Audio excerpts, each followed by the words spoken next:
Hello, good morning, wherever you are watching. This is the final take with me, Seni MK Marina, from our studios here in Seattle.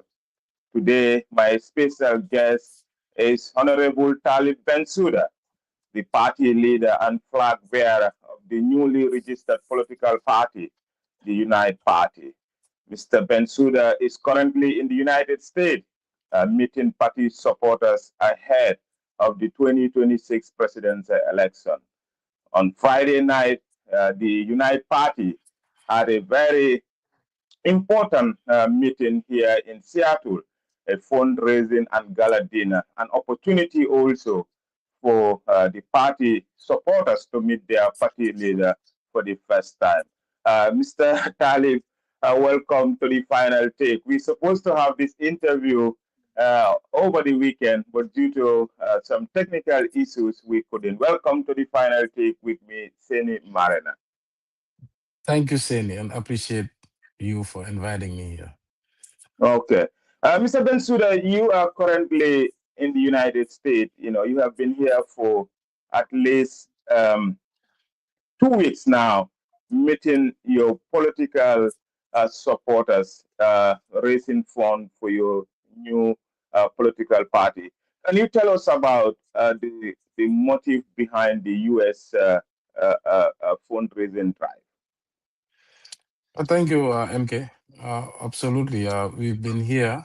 We started in Atlanta, and then we moved to Seattle. And now we're in Los Angeles, and we'll end our tour in New York City. And next month, we'll be moving to Freiburg, Germany, and the United Kingdom, London. It's all a drive to intensify engagement with the diaspora, which we call the eighth region of the Gambia, and of course to also crowdfund for our political party, which is Unite. The engagement is in two parts. One is, of course, to familiarize ourselves with our supporters currently in the diaspora. Two is to help them organize chapters across the world, because we know the diaspora a critical part in Gambia's development. So that's the main purpose for our coming here. Mr. Bensouda, you had a meeting. You know, Seattle is a political capital of the Gambian diaspora. The last time you were here in Seattle, you were with your former political party, the United Democratic Party, and now you came to Seattle as a leader of your own Unite movement, now a registered political party. Can you tell us how do you assess the fundraising? Because most of your critics will be like, this is different, now that you are here on your own, you know, what's your impression about the Seattle meeting? I think it was a major success. We are a political party that's formed within 7 months, and we're able to have people come together and say, we will represent you in the diaspora. That alone is unprecedented. Many parties have existed for many years and still don't have a diaspora presence. So for us to be able to pull it off in 7 months is great. The meeting in Seattle, like you said, we've been here under different banner. Today we are here under our own banner. Was quite interesting and was quite successful. We had a lot of Gambians show up, and a lot of them opened their wallets to contribute to the political party, which is Unite. So it was an amazing event and a great first step. You are raising funding for your political activities back home. You are a young political party, 9 years, 9 months old, but you are able to establish a lot of regional structures in place. Tell us, how much do you raise in Seattle? Because questions have been raised that we haven't seen a lot of money being raised in Seattle. Can you give us a breakdown of how much do you raise in Seattle? Well, nobody could claim they know how much we raised or we didn't raise. That is in the hands of the US chapter reps. We operate a bit differently. Our US has a chapter where they will bring all the funding together from the different states. Then we will know what was raised, but that is in the hand of the structures. What I can tell you is, as I was in Seattle, many people had come to offer donations, but I had asked them to give it to the treasurer. So definitely a lot of funding has been raised, but we will wait until the entire tour is ready to know exactly what was raised across the US. Tali, what message are you carrying with you on the store? Because many people will be like, politicians carry the same message of hope, message of change. What message is Talib Ahmed Bensouda carrying as the flag bearer of Unite Party? I think the first message is to, of course, confirm what Gambians already know: is our country is sinking. Um, just coming from Gambia to tell the diaspora this is indeed the case. Secondly, is to offer an alternative, which is the Unite. Many Gambians have heard about us, so we are basically here to introduce ourselves, what we stand for, what our vision is for the country. And the third, of course, is to seek the partnership of the diaspora. We just don't see them as people who will open their wallets and give money, but we want their active participation in policy formulation, their active participation in political strategy. And of course, we are here to offer them a future. Many of the diaspora don't see a future in Gambian development. We are here to tell them that we will give them the right to vote. We will offer them representation in the National Assembly, and we will, of course, structure Gambia's investment atmosphere to give them a favorable outcome so their investments are safe, secure, and yield a dividend. So Uh, these are the main reasons, the main messages we are here to deliver. Talib, I remember when you were delivering your statement here in Seattle. I was in attendance. I covered the event live on our platform. When you talk about the role the Gambian diaspora play, the whole was quiet. I had a man from the background saying, "We want to vote. We want to vote. We cannot vote." Because the diaspora play a very crucial role in the economic development of the Gambia. Millions of remittances yearly are being sent by the diaspora to their families back home. Uh, do you have a specific policy that is targeting the Gambian diaspora? Should you be given the opportunity to lead the country? Absolutely. Like you said, that man who, heckled in the background and said, please, we want the right to vote. I think he's quite right. The diaspora doesn't just contribute millions, but hundreds of millions of dollars to the Gambian economy every year, constituting 30% of GDP. Not only that, there's a lot of intellectual capacity, a lot of human capacity, as we say, the brain drain within the diaspora. So any leader wouldn't be smart to utilize, what the diaspora can offer. But also, they just don't want to keep giving and giving and giving. They also want to participate. They want to have a voice. So our policy revolves around one, giving them the right to vote, which is a fundamental right with any citizen. Two is to ensure that they have a right of representation. Uh, we are not creating this from scratch. I mean, we've seen it in Senegal. The diaspora does have diaspora reps within the parliament who advocate for the advancement of the diaspora and also a closer partnership with the diaspora. Thirdly, of course, is to look at instruments where we allow the diaspora to bring their talents home. I think that is also very, very, very important. I've met so many of them. Just this morning, I had breakfast with a few, and they said, look, we want to come back home, but we don't see a pathway. We think you would be right to devise a policy as to how we can come back home and apply our talents. Many of them are worried about loss of income, their Mhm. ability to take care of their family when they leave the more developed world. So we do have that in mind. Okay. Talib, if you remember, the Constitutional Review Commission was established by an act of parliament to draft a new constitution for the Republic of the Gambia. I was part and parcel of that process. And I remember we met the official from the local government and also from KMC. You also took part in that draft, in that consultation process. Um, The Gambia right now is at a crossroad. There is no new constitution, and without a new constitution, it will be very difficult to have a level playing field for all political actors. Is bringing back a new constitution that will stand the test of time a priority for Unite political party? Because many critics will argue that the opposition could also have done something different to bring back the draft constitution, because NPP lawmakers rejected this because they believe that the drafters of the constitution targeted President Barrow by introducing a term limit. How committed is the Unite Party to bring back a constitution that will, reflect the collective will and aspirations of Gambians?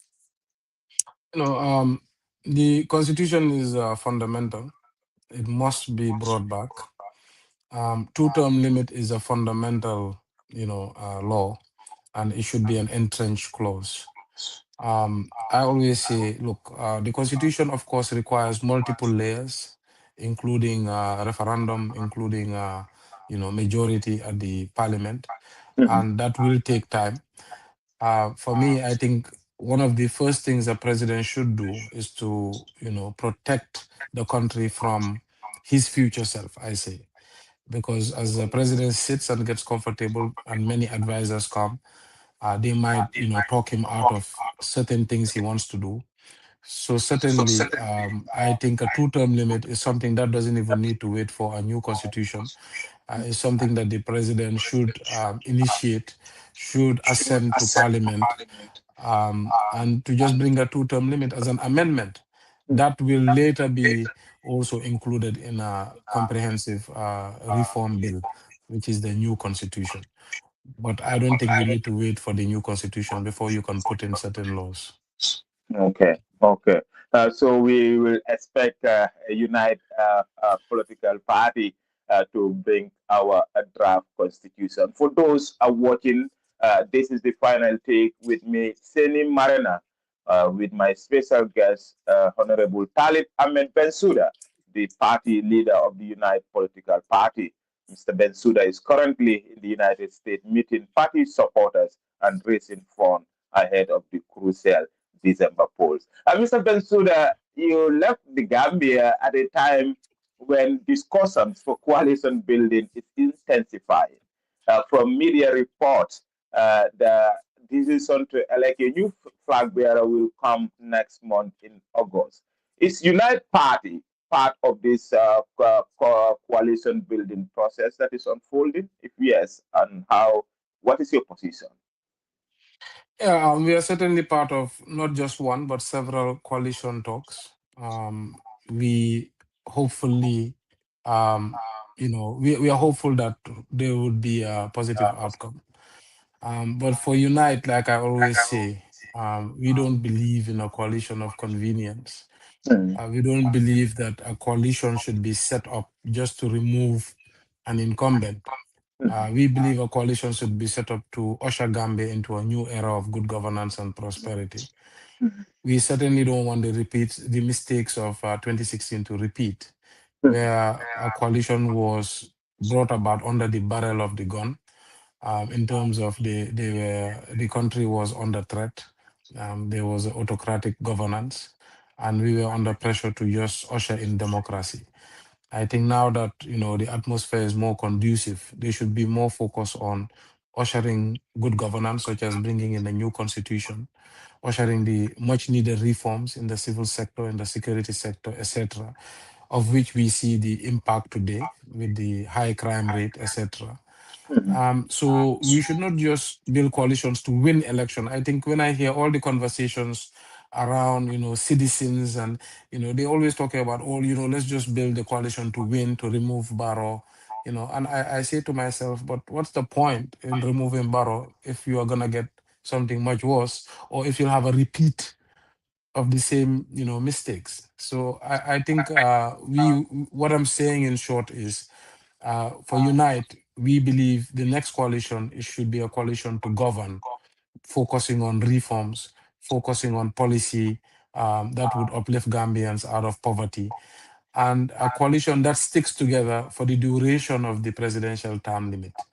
And that would require one, that there's trust. Trust is fundamental. Two, that there's a shared values in terms of what they stand for and what they believe. And three, shared vision for the country. Today, for example, Unite, we believe that Gambia has to have an ambitious agenda to turn it into a regional hub for trade, commerce, etc.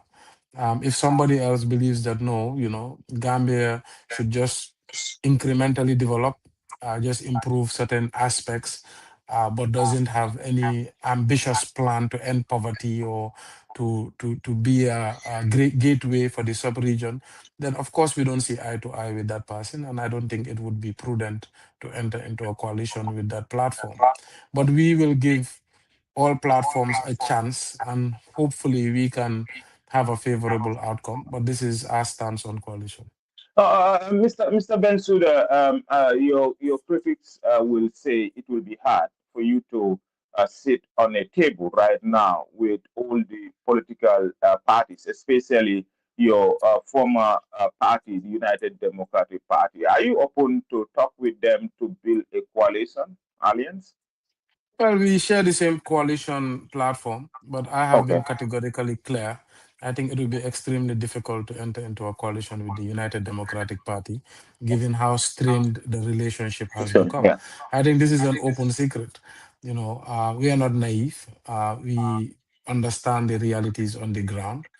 And let me tell you, you see, coalitions are good, but they are not sometimes the silver bullet people expect. When you select a coalition leader, Gambians can reject that coalition leader and vote for the incumbent. So a coalition doesn't necessarily mean an automatic win. In 2016, the reason President Barrow, for the most part, was accepted by most Gambians until he won the election was because he was not a known person. People had not made their opinions about him, so it was easy to vote. So coalition building is a sensitive,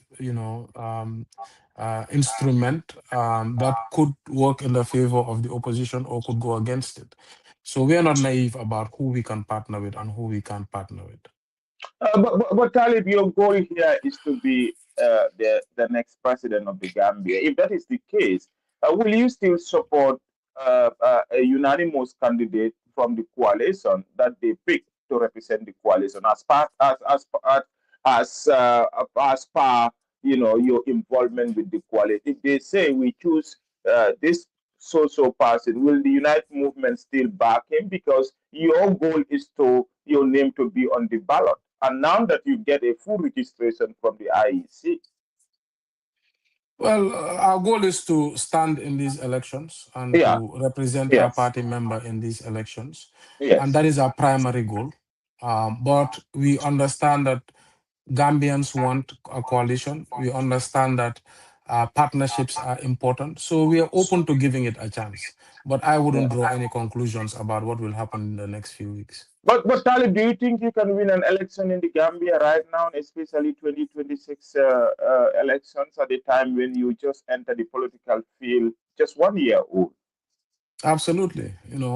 There's no rules or science as far as politics is concerned.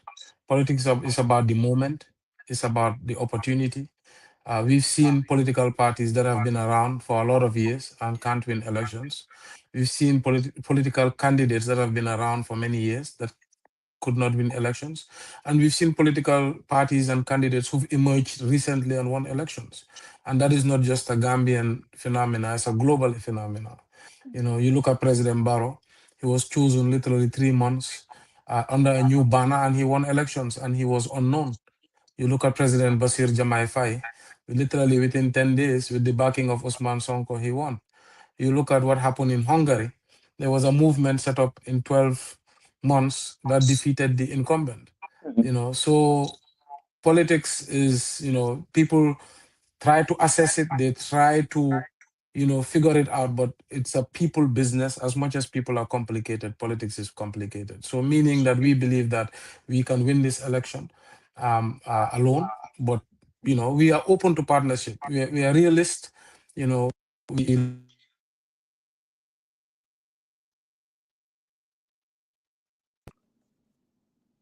Go ahead. Yeah. Can you hear Go me, ahead. MK? Yeah, I can hear you. Go ahead. You just went just a second, but you are back. Go ahead. Yeah. Yeah. Go ahead. I can hear you.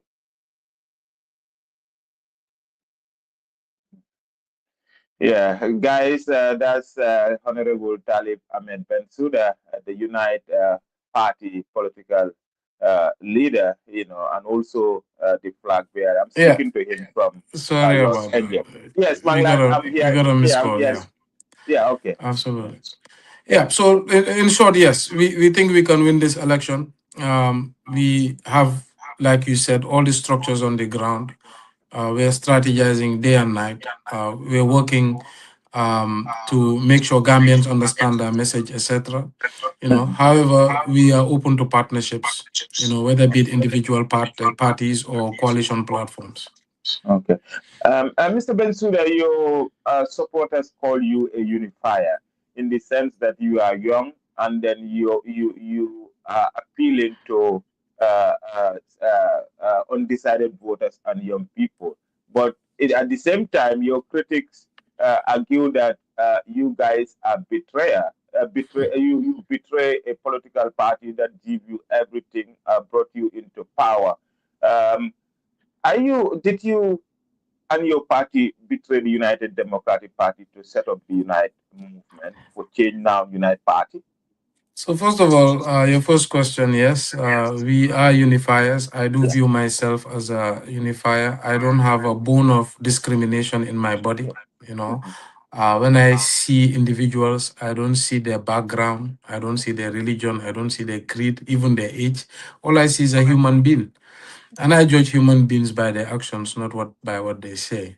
So in that sense, yes, I am a unifier because I intend for Gambians to be one people with one agenda and one mission.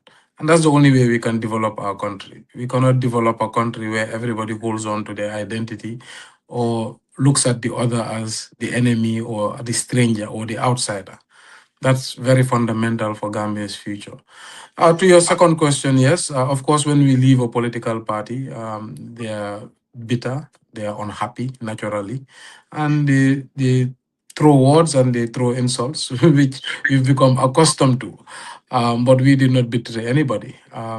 We have a divergent view about the future of the country. And I always say, when you say I betrayed you, it means I went and joined your enemy. I did not join the incumbent President Adama Barrow, and I have the opportunity to do so. We did a very difficult thing, a very courageous thing. When we said, no, this is not the path we want to take, we started from scratch. We believed in ourselves with all the insults, all the mudslinging, all the naysayers who said it's not possible. We have proved them wrong time and time and time again. And now, in the shortest possible time, we have registered a political party. We are present in every region, every constituency, every ward, every village. And now we are part of the conversation.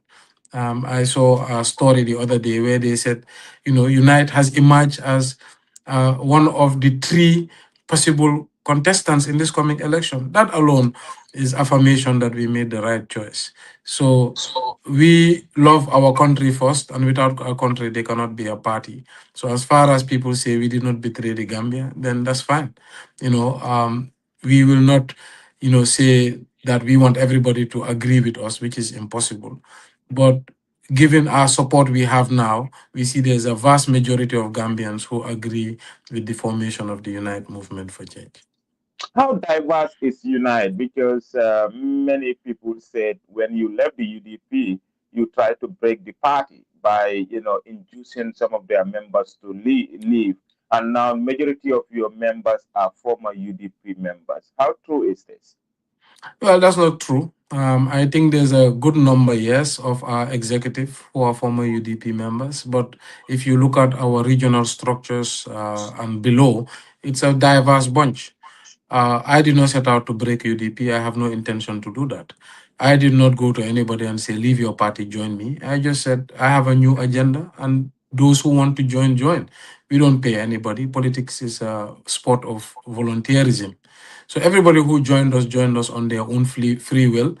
Many who believed I should have led the UDP in this coming election followed. So that is their personal choice, and people have to respect each other's choice in politics. Today, you look at many people who make up political parties. They came from other political parties. Even the UDP is a party that was formed in 1996. Gambia's politics has gone as far as 1965. So, of course, then a lot of people today wearing that banner were from other parties. Politics is about transition. It's about change. It's about choice. They said you had a huge leadership potential, and I would say you were on the higher to the throne, like you were next to the throne after the UDP leader. But you were in a rush to become president. Is Talib Bensouda in any way rushing to become Gambia's next president without following the leadership hierarchy of the former party?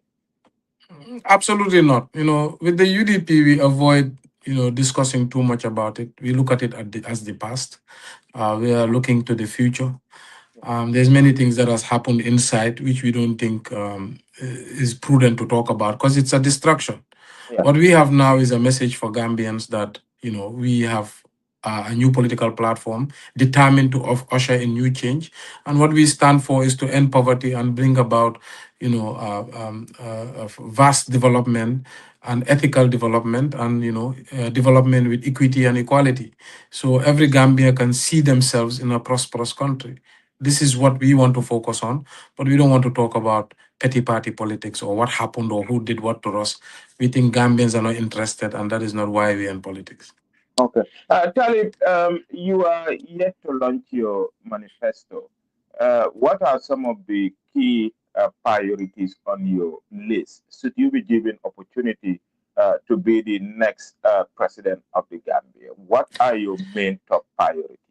Yeah, so our manifesto will be centered around good governance, human development, and economic integrity. However, in actuality, what we are most concerned about is the rising cost of living, the deteriorating security situation, and of course, the reforms that are well overdue. So these are the things we will tackle in our first 100 days in office. How do we make sure the market is affordable for that mother who's struggling to put food on the table and paying their children school fees? How do we make sure that the security situation is improved where there's not a murder every other week and crimes, Gambians don't feel insecure, and our security is not outsourced to neighboring countries? Of course, like I said, how do we bring about the two-term limit? How do we, reform the Public Order Act or eradicate it? How do we ensure that there's second rounds in our elections? How do we ensure the diaspora can vote? These are the things we'll focus on in the first 100 days. Talib, a lot of people will be like, when politicians are campaigning for a political office, they will be like, we will introduce term limit. The moment they enter office, they tend to forget about the promise they made to the electorate. Is Talib Bensouda going to be different from Adama Barrow? Because Adama Barrow said, hey guys, I will spend 3 years here and then call for an election. We are now seeing Barrow going for third term, that's 15 years.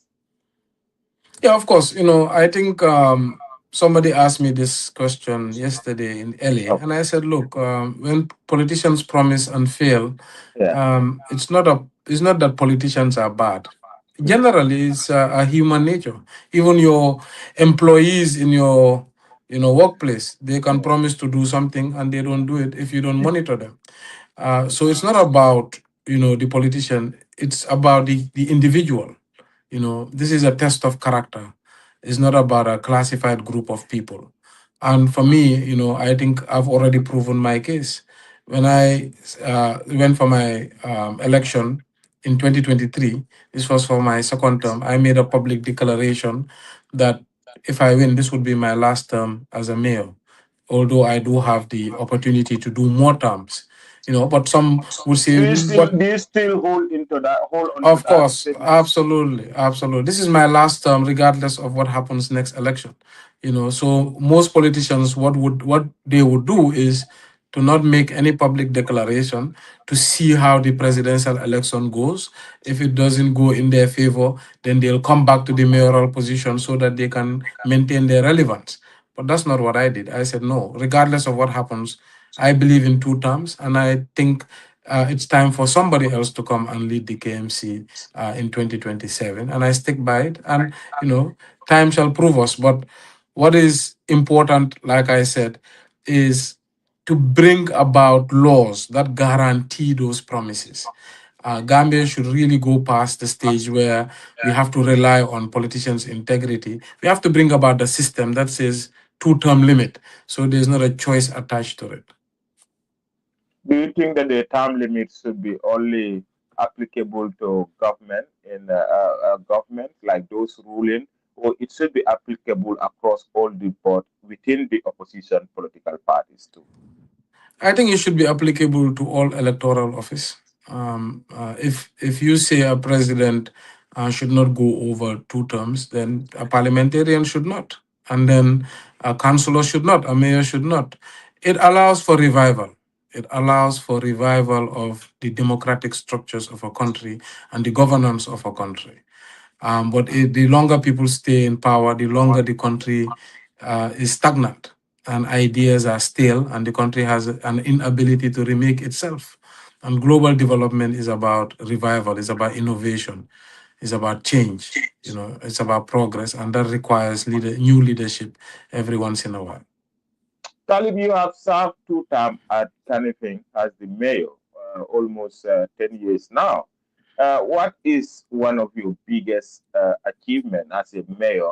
Because your critics will argue that you focus a lot on beautification, like you beautify KMC, especially the outer part of KMC, the Westfield areas, but there is more that you could do, but you did not. So what is your biggest achievement and also your challenge, as a two-term mayor of KMC? Well, those who say the beautification part, I think those are just low political blows. We only beautified one area in the whole of KMC. But Yeah. of course, our projects are vast and wide, and the scope of our work is various. However, I would like to say generally, Yeah. I am known to have, reformed local government, or at least shown Gambians what local government is capable of. Even with our limited powers, the poor legislative framework, our inability to control entirely our administration, we Mhm. have brought about projects that people never imagined possible at the local level, including comprehensive waste management, the building of municipal libraries, the introduction of municipal parks, etc. So we've done a lot of projects. So sometimes too many to even recount or remember, but we've been busy. Of course, we've had many things we could not do, but largely because of the political atmosphere and the limited powers at area councils. Okay. So, but what will KMC remember you as, a former mayor after your this term? When you walk in KMC, you must be remembered for something. What do you think KMC should remember you for? I think history will remember me as the person who ushered in a new era of prosperity, a serious culture of public service, and ushering a professional institution from a political institution. Political memory is very short, and people tend to forget very easily. But when we walked into KMC, it was a political institution. There was literally no work happening there. There was no culture of public service.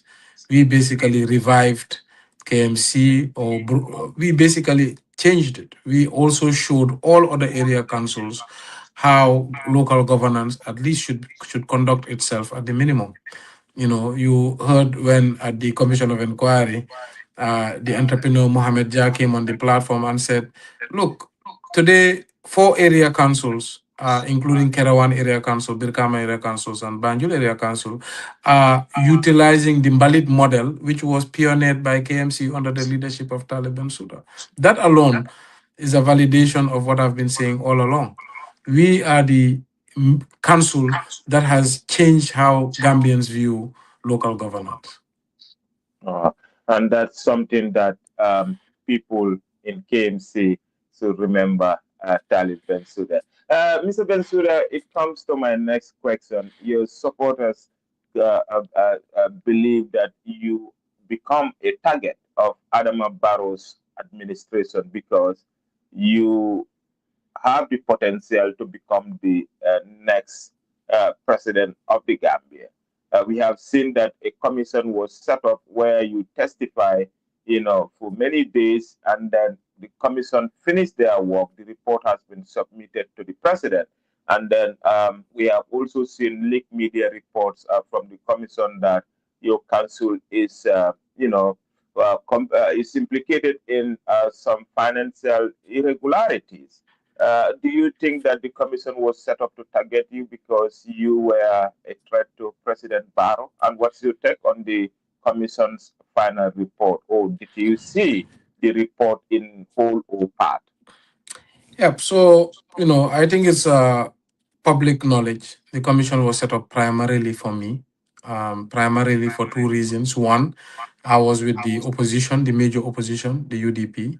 Mhm. Two, I was seen as a emerging leader and a potential candidate for that opposition come 2026.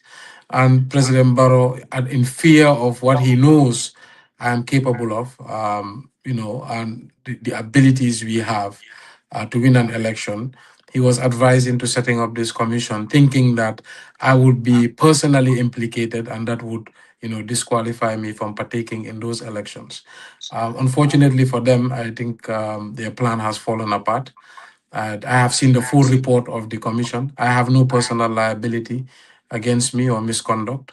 It's all administrative issues linked to, like I said, a lack of reforms in local governance, just like most government departments, and lack of powers from the office of the mayor. We inherit our administration. We don't come with our team.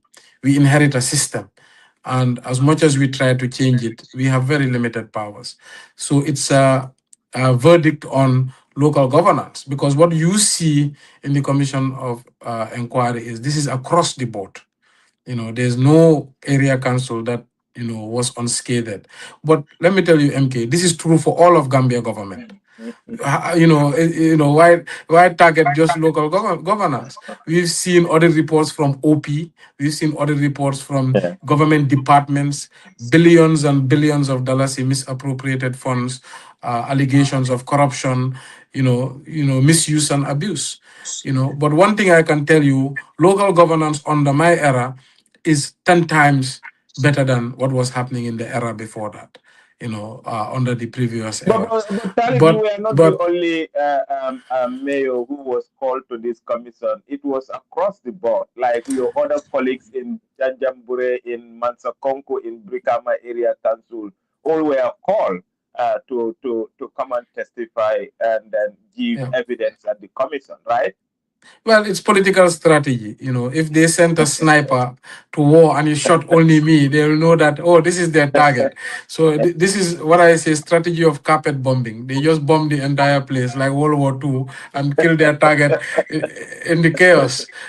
So it was a strategy not to be seen that they were after me. But remember, MK, the first commission of inquiry is not this one. Yeah. It was through the ministry. There was a ministerial commission of inquiry before this commission of inquiry targeting only KMC, but we defeated it in court. Yeah, I That remember is the that is landmark. where they came back to the president and say, now our sniper operation has missed. Let's now carpet bomb. So, Talib, this is interesting because Yeah. the report has not been made public. But you are telling me right now that you have read this report exclusively. Do you think that the report posed any legal challenge to your candidacy?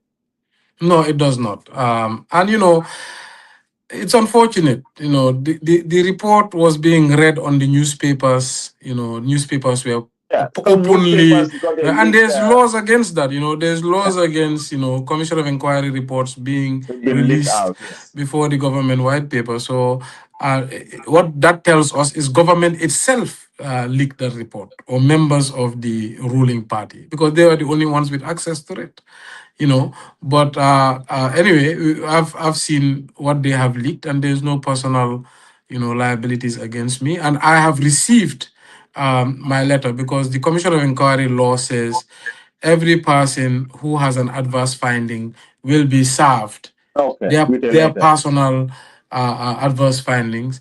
And for me, the one they serve me has nothing to do with misconduct or liabilities. There is no legal implication of the letter No you received. legal, no legal implications.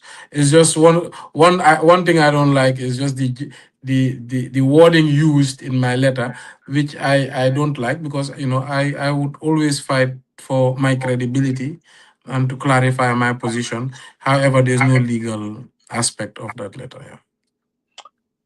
Talib, recently people are surprised that your party is just 9 months old, but you are able to get a lot of mobility, like vehicles, motorbikes for your grassroots supporters. Tell us about your source of political funding. This is concerning. People are like, how rich are you to be able to acquire all these resources, to supply, Right. motorbikes and, vehicles? Just a 9 month old baby. Right. So the movement is 9 months, but the political party from the day of registration is 7 months. I just Yeah, want to make that yeah, clarification. yeah, yeah, But like I've said before, when we just started, it was more of, knocking on doors of family, friends, well wishers, and say, look, we are starting a political movement. We need mhm, support. That's how the initial funding came through. Of course, now that the party has grown, we have diaspora chapters, we have more well wishers, etc. We know the only sustainable way to run a party is crowdfunding. yeah. You can't The go back to the GoFundMe. same family, friends, and say, support me. I have put my own money in. Others who have started the party with me, such as Ibrahim Adiba, Karafa Sonkos, Yaya Mentengs, have also put a lot of their resources in this party. But all of us have utilized our networks, our well wishers, to raise a lot of money to get started. But we now are moving towards a more sustainable means of funding, meaning to institutionalize how we gather our funding, and one of them is setting up our diaspora structures. So that is why I am here personally, to get that commitment from the new structures we have set up. So it's going very well. Now we are in almost eight, different zones, five in the US and about three or four in Europe and Asia. So we have diaspora chapters sprawling all over the world. So I am here to get that commitment. So it's going very well. Is there anyone somewhere bankrolling Talib Bensouda so that when he becomes president, Talib can pay him in return? Well, that's definitely not how I operate. Even with KMC, I have run elections, but I'm not beholden to anybody, and I will never be beholden to anybody. Like, I am more interested in governing than winning. So certainly I don't want to get into government and having to, appease anybody, or politics of patronage. So that's why I pull out my own resources. I pull out resources from people I know, family or friends or well wishers, but unconditionally. It is very, very important in Gambian politics to avoid the issue of tenderpreneurship. I call it tenderpreneurs. People who will bankroll politicians. So when Yeah, that guy yeah. gets into office, they will give them tenders. I think that is one of the things that is destroying our government, and it should be changed dramatically. Yeah. Okay, but we Yeah. can safely say that Talib Bensouda is not being bankrolled by someone we don't know, because recently a political party leader was arrested because they believe that someone is trying to bankroll him, and questions have been raised about political funding. Even here in the US, you must declare who you are getting funding from. Yeah. So I think you should start from the incumbent. You know, I don't know why people are looking at opposition figures who don't have access to government finances, but then they turn a blind eye when the incumbent brings 50 cars and a Yeah, million T-shirts and, resources without explanation. Why focus on an opposition figure? We can call his name Keba Madi Boya, yeah, when Boya. Yeah. he brought two vehicles. In the same week, President Barrow brought about 20 vehicles, and we understand there's more on the way. And And why? unite before that also bring in at least Yeah, but 20. like I said, we are opposition figures who don't have access to government finances, So basically, what I'm saying here is there should be a rule that is uniform across the board. If the incumbent starts revealing, okay, this is where my sources are as per the Electoral Finance Act, then everybody should also do the same, then that is fine. But if you're arresting now Keba Madi Bojang, at the same time, you're doing much more than he's doing as the incumbent government, it doesn't make any sense. Talib, politics has already started, and you have establish your grassroots across the country. What's next for Unite Party? We've established our grassroots, we've established our diaspora. We are refining our manifesto and we'll unveil that very soon.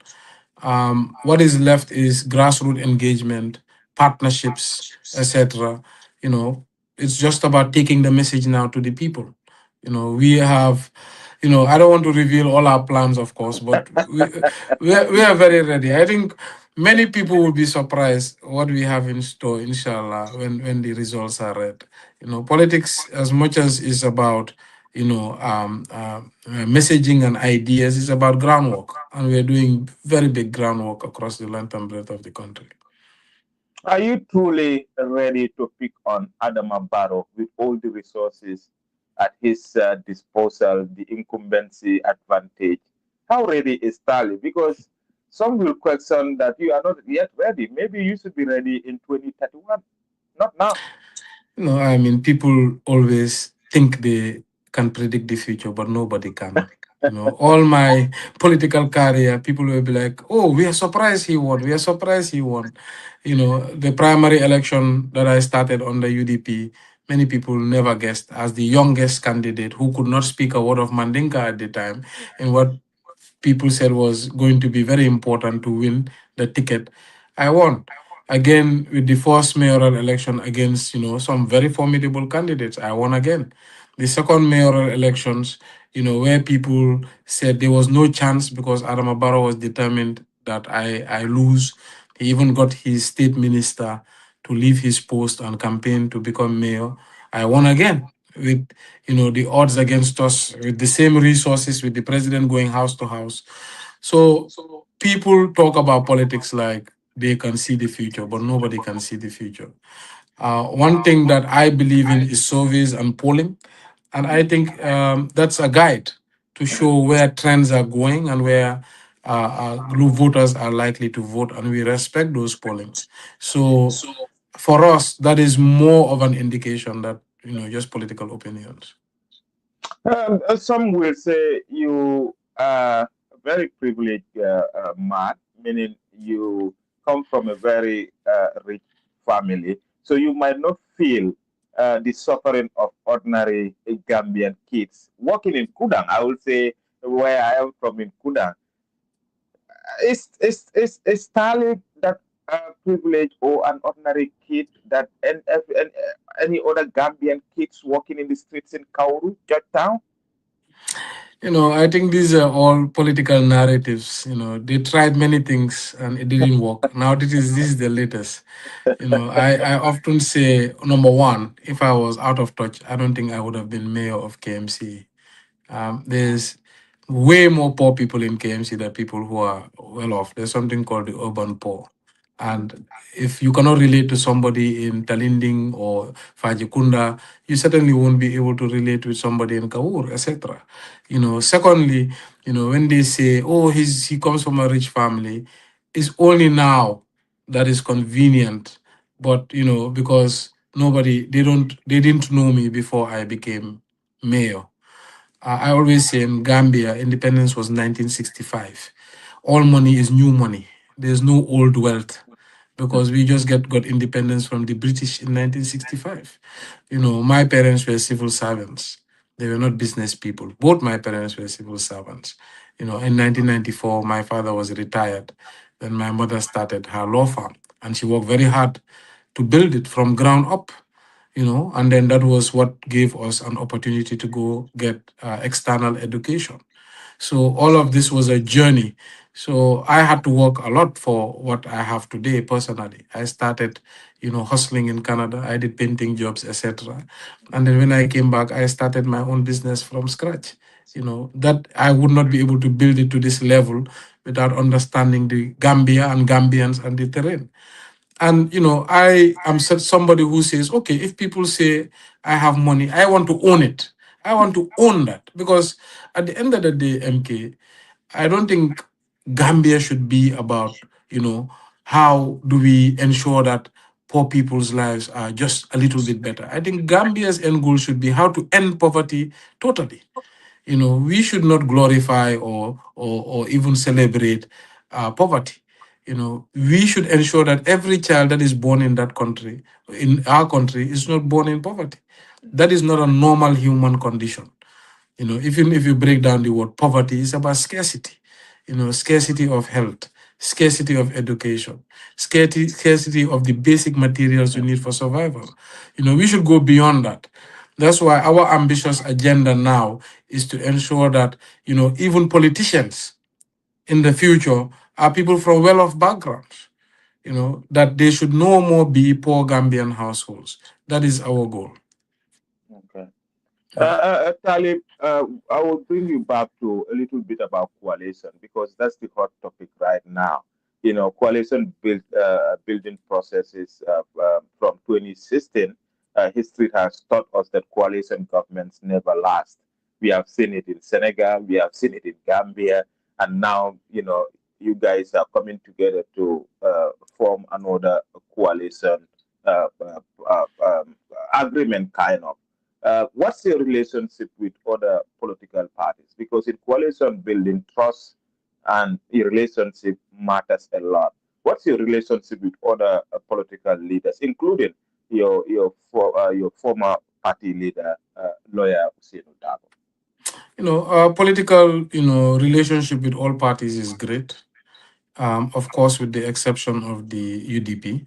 Yeah, The relationship with all party leaders is ranging from cordial to very good. With the UDP party leader, the relationship is cordial, though there's no yeah, interaction.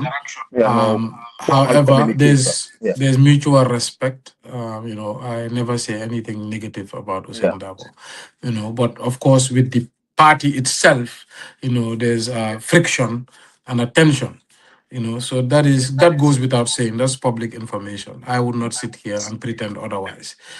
So entering a coalition with the UDP will be extremely difficult, and some say near impossible. But generally, what you were saying about coalitions, like you said, should not be about just winning elections, Yeah. because it's almost like you're deceiving the Gambian people. You're telling them, "Oh, vote for us, we'll bring change." As soon as you win, the coalition collapses, and then it's like what Gambians aspired for, what Gambians believed, is not the case. So that's why I am being honest from the beginning. Coalitions that we will be part of are coalitions we believe will last the test of time. Hmm. We believe will govern together. We believe it will not fall apart. But today, imagine we come out celebrating, oh, Kumbaya, UDP, Unite are now together. And then right after election, Yeah. fighting, and then we fall apart. How will Gambians view us? So Gambians already But have this has a been history of distrust. coalition. Yes, Gambians already have a distrust of coalitions. Yeah, If another one fails, that would be the final nail in the yeah, coffin. yeah. Coalition will never be Never. accepted in Gambian history again. So that's why I said from now, I'll be very honest. We will not enter a coalition that I don't or we don't have any trust. We will not enter a coalition where there's no shared values or no vision. True, people have called for coalition talks. We have attended in good faith, but we are listening. There's a lot happening inside these coalition meetings that the public are not au fait to.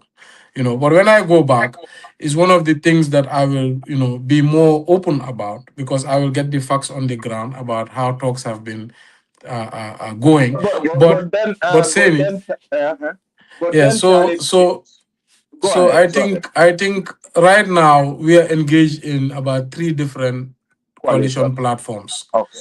Okay. Yes, and I see the PDOIS have also come with a coalition platform. Yeah. Many Yeah. many people feel like we should rush and just select a candidate. These are the mistakes that caused the breakdown of the coalition. I don't think there's anything to rush.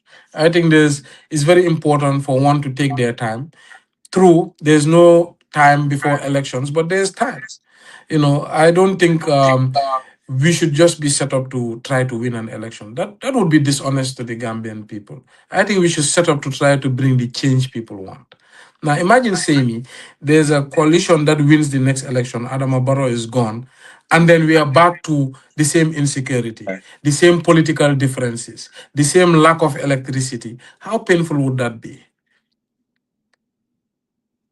Oh, yeah, because when the 2016 coalition came, that was the campaign. They said they're going to end the electricity crisis, bring us a new constitution, reform the security sector, and also hold those accountable, those who implicated in vicious human rights violation that gave the setting of the Truth Commission. But Talib, this is complicated. I don't want to. We are left with at least 4 minutes. I don't want to, but it will be hard right now because the coalition discussions in the Gambia right now is revolving around party led.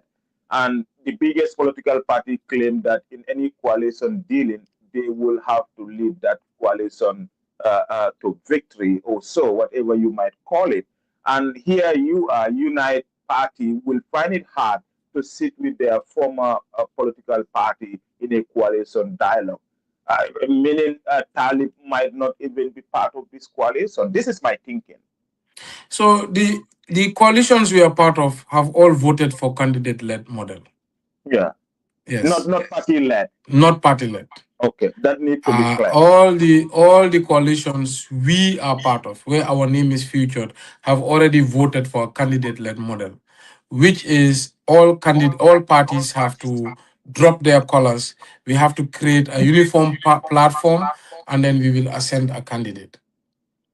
Is That your is party what is open to that our candidate led? party. Our party is open to that. We voted for that, and we subscribe to that, and that is what the platform we have subscribed to has agreed on. So any other, Mhm. model that comes, if not that, we are not going to be part of that because that is what we have agreed, But and that Talib, was what was. there's this Yeah, general feeling that yeah. only a coalition can unseat Adama Barrow, and here you are without candidate led. Unite Party will not form part of any coalition, meaning your chances of sitting Barrow are very slim, No, what I'm saying is all the coalitions we are part of have already voted for a candidate-led model. and you That are is, okay with that. yes, that's what we are for. We voted for candidate-led model, meaning that if we are going to join a coalition, the coalition must share a uniform platform. We must come up with a new political structure that accumulates all our strength with a new brand that says this is a platform for the Gambia. And when they enter into government, they must rule in that format. Remember, I said very clearly the only way we will be part of a coalition is if that coalition intends to govern, not just to win elections. But if we all carry our political colors, our political parties, and we say we are going to back one party, when that party wins, they're going to focus on their party. That's common sense, Sani. Let's be realistic. That party will say, look, I am the lead here. The ministers will come from my party. The parliamentarians will come from my party, and I am in power. No, but They will when you be look at so the so. 2016, Yeah, when you look at yeah. the 2016, that happened. But what happened later? President Barrow stand on his own. He was backed by the UDP, and UDP formed at least majority in his cabinet. But at the end of the day, he sacked all of them until he established his own Well, political party. no. Before the divorce between UDP and President Barrow, Barrow. there was started to be a divorce between UDP and coalition partners. whether people like to Yes. admit it or not.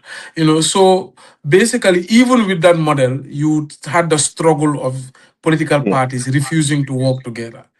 You understand what I'm saying? Yeah. So what is important for us is there must be trust, because in 2016, I believe political parties who did not necessarily trust each other just came together to rescue the country from the Yeah. clutches Yeah. of Yeah. dictatorship. That's Dictatorship. why I said I never regret what happened in 2016. It was necessary for the time and the issues we were dealing with. But in 2026, it is not necessary. In 2026, what is necessary is a coalition must be in it to govern, not just in it to win, Mhm.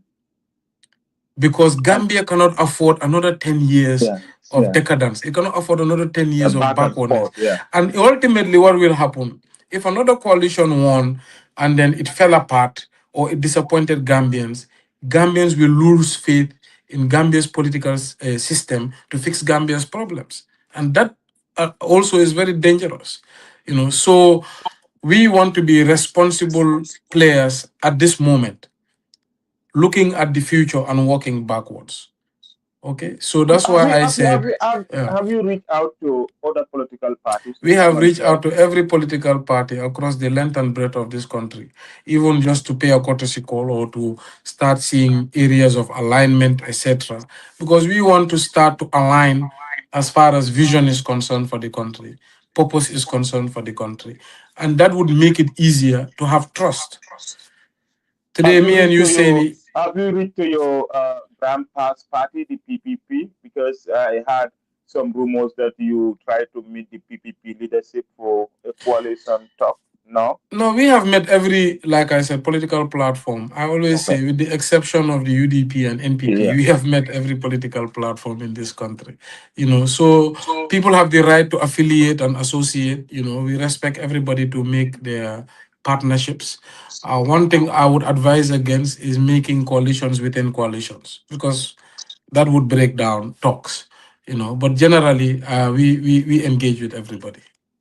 So you don't think it's the time for parties, forming individual coalition rather than coming into the grand coalition of which Unite Party is part of? That is their freedom. You can form coalitions any way you see fit for yourself and your party. That is the one of the fundamental rights the Constitution safeguards is the right of association. However, I would say it is poor political strategy to form couplings in a group where everybody is discussing. So, for example, if me, yourself, and a third person are trying to enter into coalition as three parties, if myself and yourself partner, that other third party would not see it as a positive thing. With or without coalition, will we see Talib Ahmed Bensouda name on the ballot come December 5th, 2026? With or without coalition, we are determined to contest these elections and the elections that are coming after that, both parliamentary and local government. Well, people contest election to win. Are you hopeful that it's We're, going to win? yes, we're in it to win it by all means. But one of the important things for me, that's why I said in Atlanta, I always had two battles: a personal battle, which was with the government, and a battle of the people, which is a political party. Because having a political party as an institution ensures that you are going concern, and then you know as a presidential candidate you stand, but people who desire to be parliamentarian candidates can stand, people who desire to be mayors and councillors can also stand, meaning this is a party for the people, not just yourself. So Talib, Unite will file in candidates for national election and local government and even mayoral. 53 constituency seats, 8 regional seats, and 120 ward seats we will file for all. Wow. This young man is ready, to take over the political landscape. For those who watching, we are almost at the tail end of this, I would say, very interesting conversation. These are the conversations I like to hold with political leaders. But it's always hard to get you. But I must commend you because I have been following you. Maybe you are not a fan of MK, but No, no, no. We are friends. We are friends from the dinner. yeah, we are friends now. So because you accuse me of being very critical of you, and I don't think I am critical. We are just doing our job It's as journalists. democracy. But yeah, it's democracy. But I Uh, definitely appreciate this. Talib, someone working all the way from Farah to right now, what message are you sending to Gambians? Your final message before I let you go. Elections are difficult, they're complicated, but they're necessary. As far as we conduct it with respect and with the end goal that this is for country, not for individual or party, it is very important that we as Gambians maintain our unity and closeness. We've always been known for our hospitality. Yeah. You look at my shirt, smiling coast. We've always Yeah. been known Yeah. as the smiling coast of Africa. So we must maintain that brand. What we want to see is a Gambia where there's no more poverty. A Gambia where a mother, can afford, school, can afford a living for their family. A father can stand with pride that, they have built a home for their family and they have that dignity. So to achieve that, we must come together. To achieve that, we must understand that though we may have some differences, our fundamental desire is to see a prosperous and progressive Gambia. Okay. Talib, one more. Talib, election is coming and there is a lot of hate speech. And a lot of people believe that political leaders have responsibility to combat hate speech, misinformation, especially in the era of AI. For the first time, government election, we are going to election with the advert of AI, and we have seen the implication what AI can do. What role and advice, do you have in terms of combating hate speech and the use of deep fake news, in election? Is Talib condemning anyone involving in this, be a United Party member or a UDP party or any other party supporters who are engaged in hate speech, misinformation, and deep AI fake news? Of course, we condemn it in all aspects, but we will legislate around it. Okay. When we come to power, it's not just about talking about it, it's legislating around it. Some things need to be frankly made illegal, and government must enforce without fear or favor, and that's what we intend to do. Okay. Many thanks, Talib Ahmed Bensouda, for joining us on this special interview. I went to a state that I said, no, Mayo might not even appear on this. So today, boom, I see your connection. So thank you for sparing your time. Thank You are you. speaking to me from LA, and then I understand you are having your next engagement in New York and elsewhere. I wish you good luck in Thank you. your campaign and fundraising drive. Do have a wonderful event in the US, Mayor Talib Bensouda. Thank you, MK. Thank you. Keep it up. Thank you so Thank much. you. Have a good one. Thank you.